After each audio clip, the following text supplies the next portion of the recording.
నమస్కారం. ఘంటారావానికి స్వాగతం. ముందుగా ప్రధాన అంశాలు. యువతకు ఉపాధి కల్పనే సర్కారు ధ్యేయమన్న భట్టి.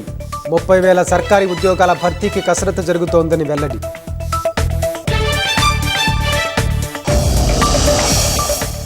బాలాపూర్లో మెడికల్ డ్రగ్స్ అమ్ముతున్న యువకుడి అరెస్ట్.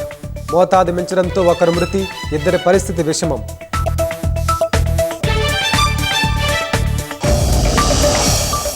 హైదరాబాద్ సహా పలు జిల్లాలకు వర్ష సూచన. ఉరుములు మెరుపులతో వాన కురుస్తుందని అన్న ఐఎండీ.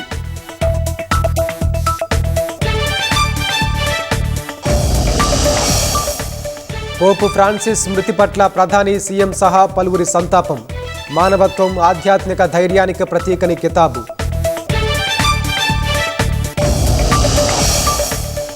అమెరికాతో ప్రపంచ దేశాల ఒప్పందంపై చైనా కీలక వ్యాఖ్యలు. తమ ప్రయోజనాలకు నష్టం కలిగితే ప్రతీకారం తప్పదని హెచ్చరిక.